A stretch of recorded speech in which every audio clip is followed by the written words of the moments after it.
So I would like to introduce myself as somebody who is now more calmer, more thorough, somebody who believes in a lot of collaboration.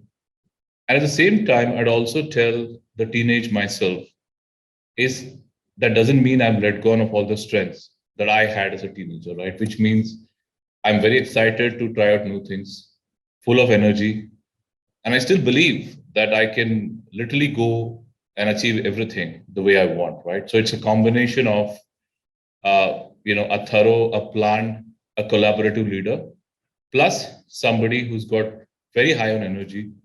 Impossible is nothing. So that's the refined me. Is how I would like to introduce myself to the teenage myself.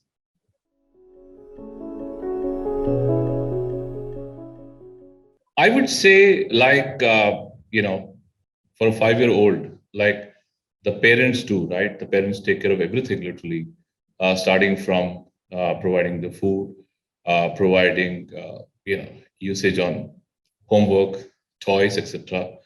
Me and my colleagues in our office take care of a lot of these activities for professionals, for their parents, so that they have a lot of free time, and the free time they can come back home earlier and spend a lot of time with the 5-year-old. That's what we do. We make them more efficient.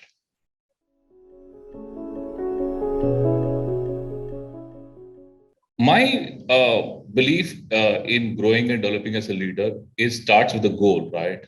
So one needs to have a goal in life, goal for the organization. That then dovetails into the mission and the vision statement.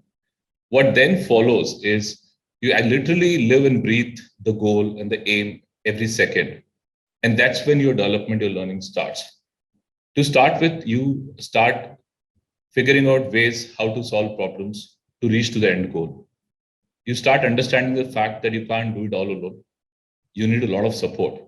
And then you start realizing that your biggest asset are your employees. So you start collaborating with them, start taking their buy-ins for that lofty goals. You also understand the fact that customers are important gurus. I mean, you learn a lot from your customers, their expectations. Not but not least, you'd also figure out that you need an executive sponsorship from the board.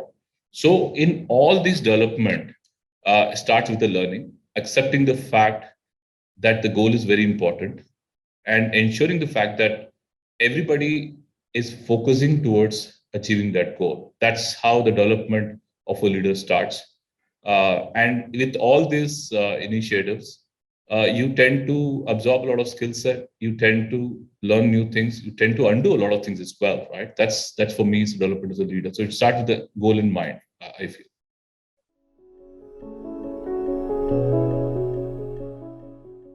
I think what I would be interested in someone who takes ownership and responsibility. Someone is not shy trying out new things. Someone who's very sincere at work, and somebody who understands the need to learn and develop himself or herself. Right? It's very, very. These are the four traits are very, very important for me uh, when I look for somebody to hire across levels.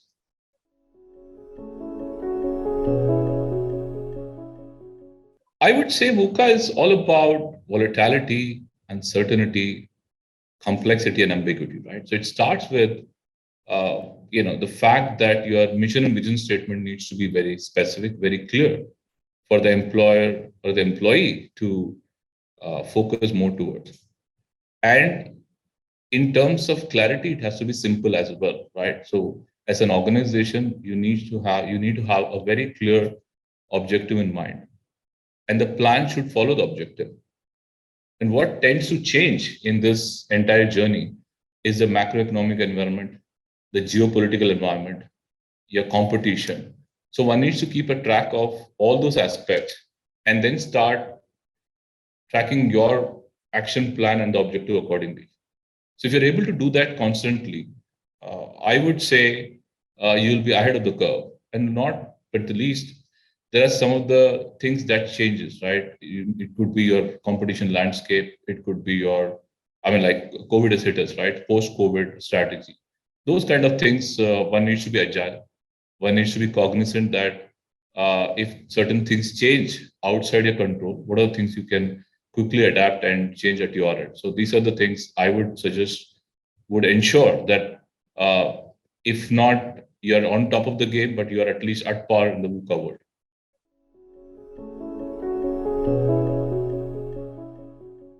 I think it's a need of the hour, and we all do it, right? We all have to do it to stay relevant. And in multitasking, I truly believe, at least at my level, there are certain things I want to do it myself, and there are certain things I do delegate, and certain things I need help with, right? So, but this end of the day, the tasks that are assigned to me, I need to be completing it. Either I leverage from internally or externally, and for that to happen, one needs to have a mind space. One needs to be extremely disciplined, and one needs to acknowledge the fact that multitasking is the way to go. So I would say we cannot, if anything, we have to embrace multitasking, each one of us, to stay on top of the game.